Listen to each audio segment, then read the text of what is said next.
Question number अगर गुडे बात करें 6 पर आते हैं तो 6 में क्या रखा है उसने, अ चार्ज बेटा बात करें 30 microfarad capacitor is connected to a 27 millihenry inductor. ठीक है, जब गुडे बात करें कैपेसिटर को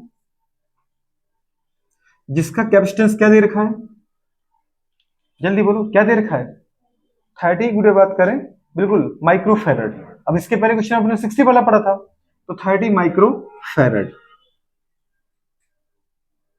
कनेक्टेड टू गुडे बात करें किससे बेटा, एक इंडक्टर से। मतलब ये कौन सा सर्किट है, एलसी सर्किट। कौन सा है, यहाँ एल और सी है, और यहाँ पे बेटा बात करें जो एल है इंडक्टेंस है, उसका इंडक्टर का इंडक्टेंस क्या दे रखा है, 27 मिली हेनरी। ठीक है, 27 मिली हेनरी।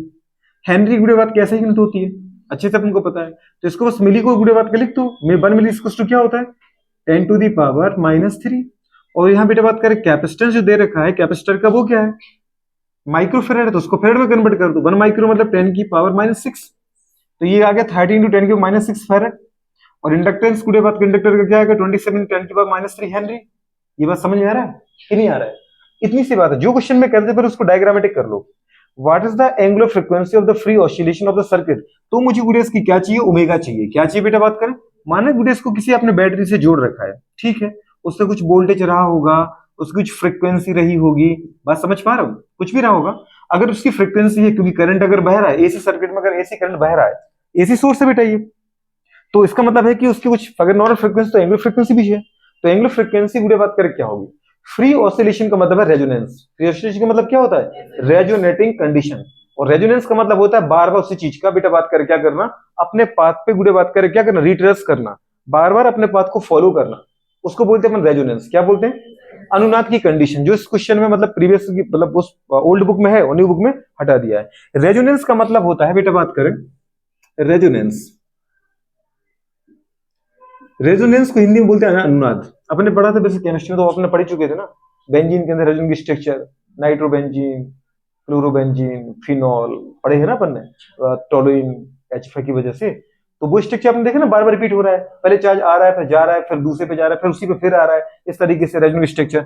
तो ये रेजोनेंस का मतलब यहाँ दोस्त ये है कि जितना बेटा बात करें यहाँ पर क्या है, जो जो क्या है, रेजिस्टेंस है किसका, कैपेसिटर का, जिसको अपन बोलते हैं कैपेसिटिव रिएक्टेंस, उतना ही रेजिस्टेंस होता है बेटा बात करके इसका, सॉरी हाँ इंडक्टर का, जिसको अपन बोलते हैं क्या बेटा बात करें, इंडक्टिव रिएक्टेंस। इन दोनों की वैल्यू बराबर होती है। एक चीज हमेशा याद रखो, रेजिस्टेंस जो बेटा बात करें कैपेसिटर का है, उतना ही रेजिस्टेंस किसका होता है बेटा बात करें, इंडक्टर का। ये रेजोनेंस की पहली कंडीशन होती है। रेजोनेंस का मतलब क्या होता है कि बार बार उसी चीज का गुडे बात का रिपीट होना। मतलब गुडे बात के जो करंट जारी बेटा बात के जितना अपोज ये करे उतना ही अपोज वो करे। मतलब जो रेजिस्टेंस है कैपेसिटेंस का, उतना ही रेजिस्टेंस किसका चाहिए मुझे, इंडक्टेंस का चाहिए। मतलब बेटा the value of inductive reactance become the बेटा बात के वैल्यू ऑफ, ये become equal to the value of क्या, कैपेसिटिव गुडे बात करें रिएक्टेंस। समझ में आ रहा है। रेजोनेंस का मतलब होता है कि जो सी का रेजिस्टेंस है, मतलब जो एक्स सी है, वही बेटा बात कर क्या होता है, इंडक्टर का रेजिस्टेंस होता है, मतलब वही एक्सएल होता है। इतना सी बस बात थी, पूरे बात कर, बाकी तो आप सॉल्व कर ही दोगे।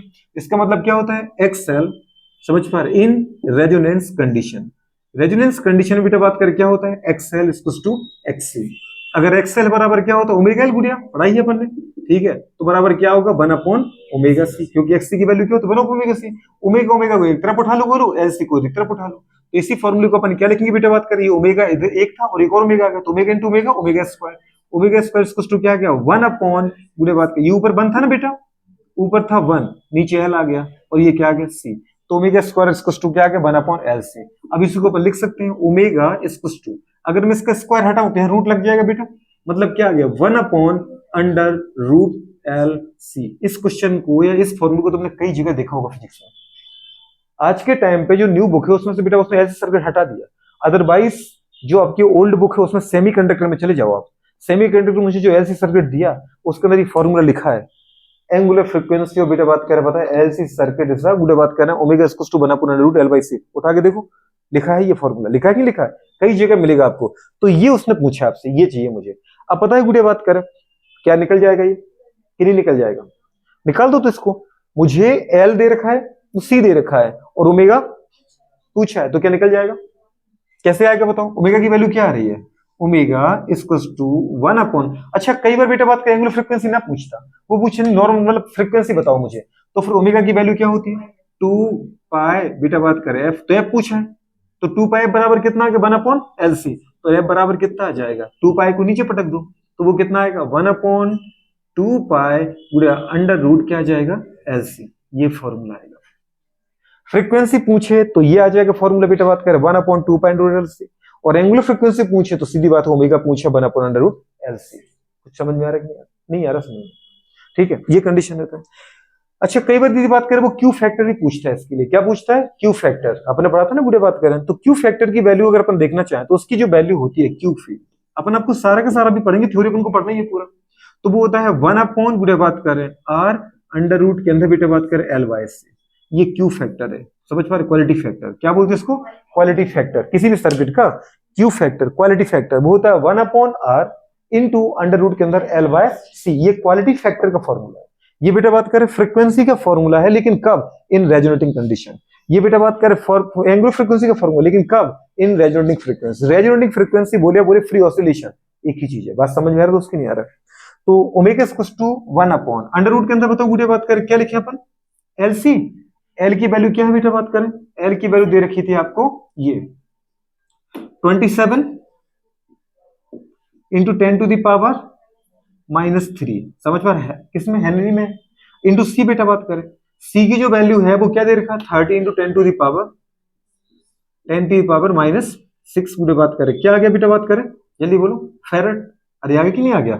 अच्छा अगर अपन देखना चाहें यहाँ पे ये इनको सॉल्व करें ओवरऑल तो -3 और -6 जुड़ गया बेटा माइनस के 9, लेकिन माइनस के 9 से एक जीरो कैंसिल मैं करता हूं तो कितना आ गया -8, अब माइनस की दीदी 8 में से माइनस के 4 बाहर निकल जाए, समझ पा रहे हो, आप चाहो तो ऐसे लिख दो भी एक स्टेप में, कोई दिक्कत नहीं है, एक जीरो से कट गया तो -5, 10 की -3 10 की -5 बेस सिमिलर है तो पावर ऐड हो जाती है, 10 टू दी पावर माइनस का 8 आगे बेटा, ये आ रहा है कि नहीं आ रहा है, 27 टू 3 करो बुढ़े बात कर कितना आ रहा है 81 आ गया, अरे आया कि नहीं आया, इंटू बेटा बात करिए आ गया, ठीक है। अच्छा 81 बेटा बात करें किसका रूट होता है 9 का, बहुत बढ़िया, कितने अच्छे इंसान है आप, ये आपको समझ में आ गया 1/9, और बेटा बात करें पावर आधी कर देते अपन, कितना 10 टू दी पावर माइनस का 4 आ गया, आगे कि नहीं आ गया, माइनस के 4 को दीदी ऊपर पटक दो, कितना आगे बेटा बात करें 10 टू दी पावर 4, और 10 टू दी पावर 4 में से 10 आगे निकाल लो बेटा बात करें, तो ये कितना आ गया 10 इंटू 10 की पावर 3 अपन बेटा बात करना है 9 से कैंसिल करो बेटा बात करें, कितना आ गया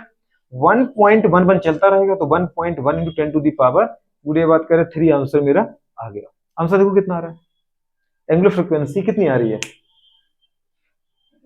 इतनी आ रही है, मतलब आपका ये आंसर मैच करना है आपको, ठीक है। एंगुलर फ्रीक्वेंसी के लिए छोटी बस इतना सा जरूर याद रखो, आप ये वाली लाइन आपको चाहिए, करो नोट फटाफट।